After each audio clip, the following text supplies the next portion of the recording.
Hello students, welcome back to my YouTube channel.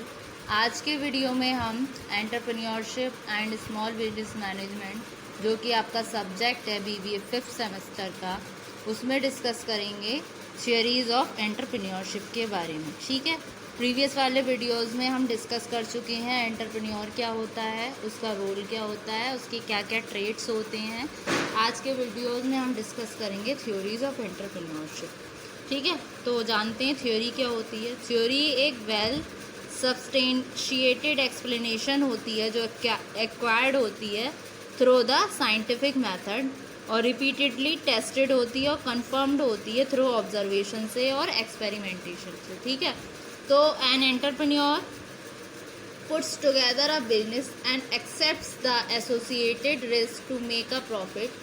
ठीक है, while this definition serves as a simple but accurate description of entrepreneurs, it fails to explain the phenomena of entrepreneurship itself. ठीक है, तो number of theories हैं जो exist हैं और but all of them fail into one of the 5 main categories.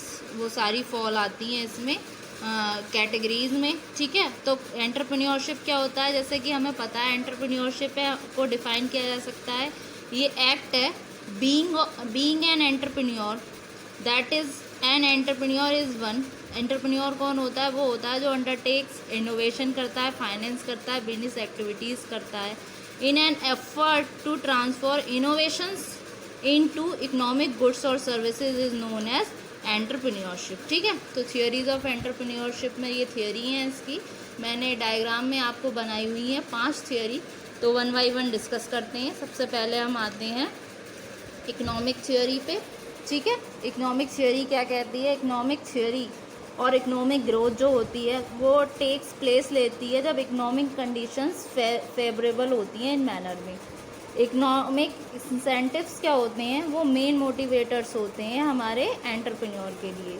Economic incentives में include होती हैं आपकी जितनी भी टैक्सेशन पॉलिसीज़ हो गई, आपकी इंडस्ट्रियल पॉलिसी हो गई, सोर्सेज ऑफ फाइनेंस हो गए, रॉ मटेरियल हो गए और इंफ्रास्ट्रक्चरल अवेलेबिलिटी। ठीक है, तो इकोनॉमिक थ्योरीज क्या कहती है? Economic entrepreneurship theories date back to the first half of the 1700s with the work of Richard Cantillon. इस पे काम किया है एक रिचर्ड कैंटलिन ने, जो कि एक आयरिश फ्रेंच इकोनॉमिस्ट थे। इकोनॉमिक थ्योरी ऑफ एंटरप्रेन्योरशिप में क्या है? इन्वेस्टमेंट और मार्केटिंग अपॉर्चुनिटीज़ होती हैं जो एक्सेस करती हैं इन्फॉर्मेशन को, जिसमें आपकी आती है मार्केट कंडीशन और टेक्नोलॉजी।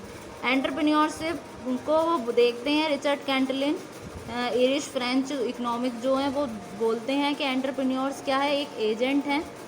ठीक है, who buys factors of production, जो क्या खरीदते हैं? आपके फैक्टर्स ऑफ प्रोडक्शन एक सर्टेन प्राइस में in order to combine them with a view to selling it at uncertain price in future. Entrepreneurs एक एजेंट हैं जो खरीदते हैं आपके फैक्टर्स ऑफ प्रोडक्शन को एक सर्टेन प्राइजेज में, इन ऑर्डर टू कंबाइन, उन सबको कंबाइन दैम करने के लिए इस व्यू से कि सेल करेंगे इसको अनसर्टेन प्राइस में इन फ्यूचर में। वो इलस्ट्रेट करते हैं फार्मर को as an entrepreneur who pays out contractual incomes to the landlords and labourers which are certain which sells is crop at a price which is uncertain.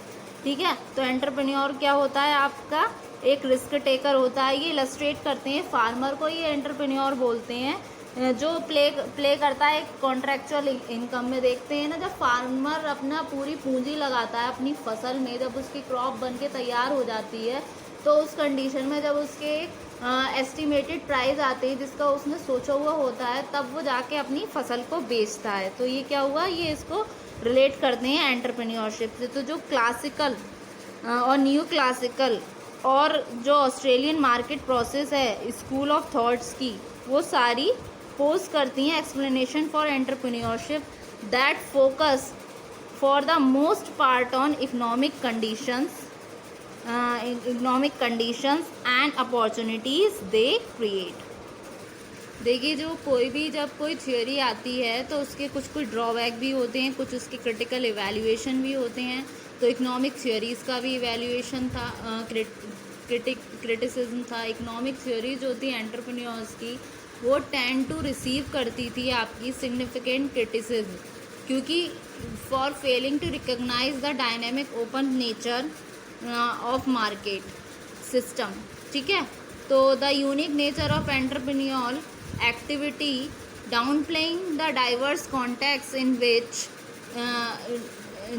Entrepreneurship occurs. ठीक है, तो हर theory का अपना एक criticism भी होता है, तो इसका क्रिटिकल इवैल्यूएशन किया गया। तो विलियम जे वोमेल थे, उन्होंने बोला था इकोनॉमिक थ्योरी उस समय फेल हो जाती है क्योंकि ये प्रोवाइड नहीं कर पाती satisfactory analysis of either the role of entrepreneurship और इट्स सप्लाई। ये ट्रेडिशनल मॉडल ट्रीट करता है एंटरप्रेन्योर फंक्शन को लाइक अ मैनेजरियल फंक्शन। जैसे कि ये फेल क्यों हुई, इसकी जैसे उन्होंने तुलना करी है फार्मर से। तो फार्मर क्या है, एक पोजीशन पे आकर रिस्क टेकर बन रहा है कि मतलब वो फसल जब तक उसकी बन के तैयार नहीं होती तब तक वो अब उसकी फसल में वो मतलब पैसा लगाएगा फार्मर, उसके बाद में एक मार्केट प्राइस आने का वेट करेगा। वो जस्ट वेट कर रहा है, कुछ नया इनोवेटिव नहीं लाया। तो एक तरीके से ये पूरा सेटिस्फाई नहीं करती है कंडीशन को। ये बेस्ड है आपकी रिलेटेड टू मॉनेटरी चीज़ों से रिलेटेड है, तो इसमें इनोवेशन से रिलेटेड कोई चीज़ें नहीं है, कोई इनोवेटिव आइडिया नहीं ला रहा मार्केट में।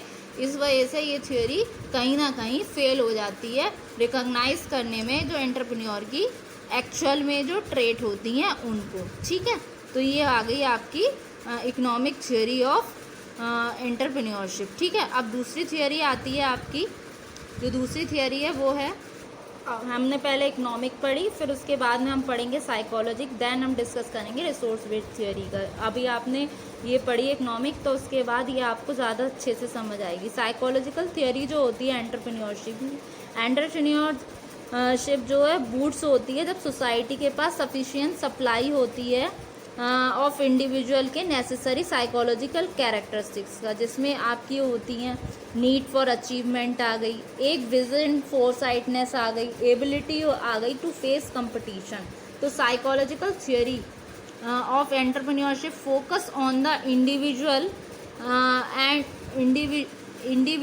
एंड द मेंटल और emotional elements that drive entrepreneur individuals. ठीक है, तो ये साइकोलॉजिकल कैरेक्टर्स इसमें इंक्लूड हो गई, जो इसमें आपकी नीड फॉर अचीवमेंट हो गई, एक विजन फोरसाइटनेस हो गई, एबिलिटी हो गई फेस अपोजिशन को फेस करने की। फिर इसमें कैरेक्टरिस्टिक जो है वो फॉर्म होती हैं ड्यूरिंग द इंडिविजुअल अपब्रिंगिंग और by high standard of excellence. तो इसको जो थियरी है a theory put forward by psychologist David McClelland, Hagen and Kunkel, इन्होंने इसको प्रोपाउंड किया है। वो बोलते हैं according to economics entrepreneurship and economic growth will take place in those situation where the particular economic conditions are most favourable.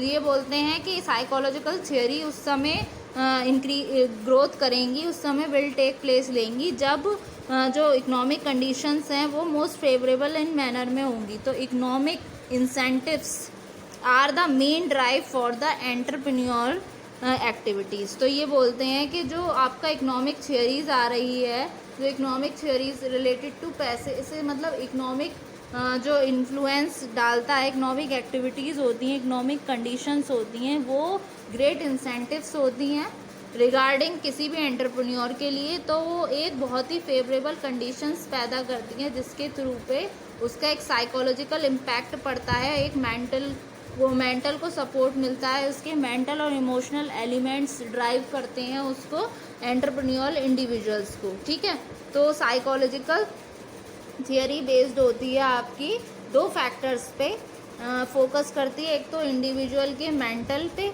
और दूसरा emotional elements पे। ठीक है, तो जो आपकी साइकोलॉजिकल थियरी होती है एंटरप्रेन्योरशिप की, वो सेल्फ रिलायंस होती है और लो फादर डोमिनेंस होती है। ठीक है, तो स्टूडेंट ये थी आपकी साइकोलॉजिकल थियरी एंटरप्रेन्योरशिप की, और इससे पहले एक हमने डिस्कस कर ली इकोनॉमिक थियोरीज ऑफ एंटरप्रेन्योरशिप की। इकोनॉमिक थियोरीज में क्या था, उसकी इकोनॉमिक थियोरीज जो थी उसको डिस्कस किया था। इकोनॉमिक थियोरी में उसका तुलना की गई थी, कंपेयर किया था। इकोनॉमिक थियोरी में एग्जांपल दिया था एक रिचर्ड कैंटलन ने, एक जो आयरिश फ्रेंच इकोनॉमिस्ट हैं, वो व्यू करते हैं इकोनॉमिक थ्योरी में उसको फार्मर की तरह देखते हैं जो आपका एंटरप्रेन्योर होता है। वो इलस्ट्रेटेड करते हैं फार्मर को एज एन एंटरप्रेन्योर जो पेज आउट करता है contractual income to the landlords and labourers which are certain which sells his crops at a price which is uncertain. ठीक है,